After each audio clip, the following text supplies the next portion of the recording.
viewers, I was dropping in to make a video about Scenery Patch 16 for Diesel Railcar Simulator.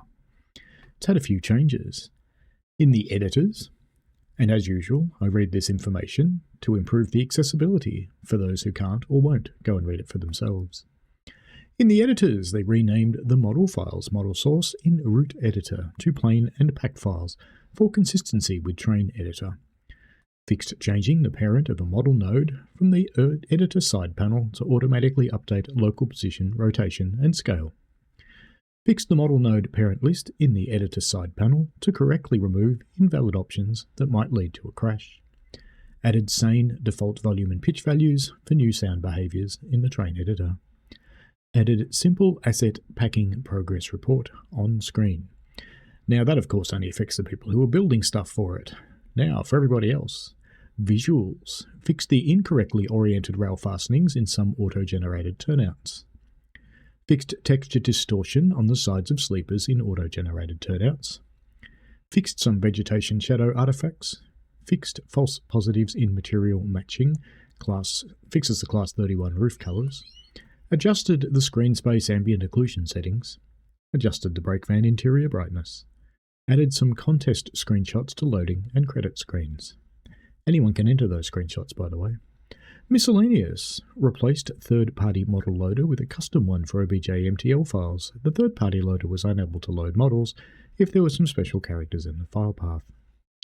Changed rail joint sound mixing to normal for trains last saved before April 13 because the sounds over turnouts were too loud.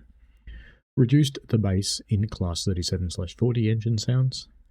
Fixed the AWS to not cause an emergency braking on start on some vehicles. Well, as I came in to do that, I noticed there's actually Scenery Patch 17, so man, this bloke's active for a single developer. In the visuals, added the FSR3 upscaling/anti-aliasing method. You can select this from the anti-aliasing menu on the graphics screen. There's also another drop-down menu below for selecting the rendering resolution when using FSR3. Reducing the rendering resolution should yield higher frame rates with relatively small impact on visual quality.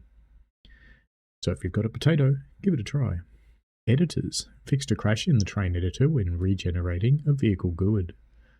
That's a guaranteed unique ID if you're wondering.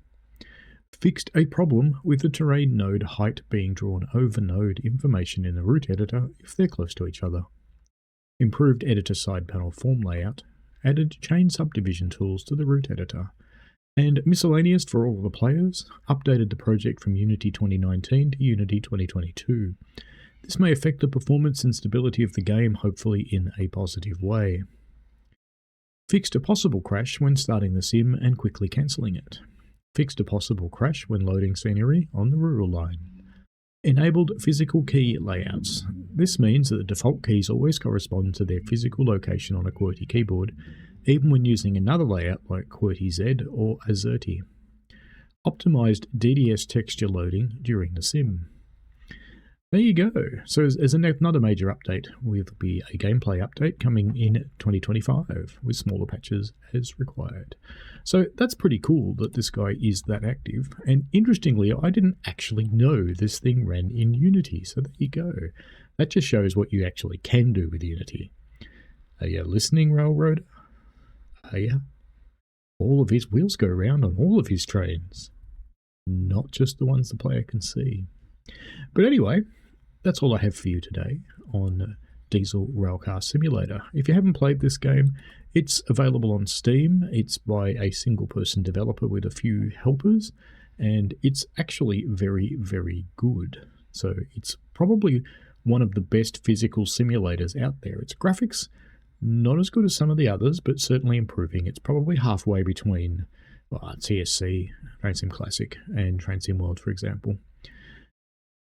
Simulation-wise and physics-wise, right up there with Run 8. So it's pretty good. Give it a try. Enjoy, folks. And Happy New Year. See you later. See you on the live stream in a few minutes, I hope. Bye now.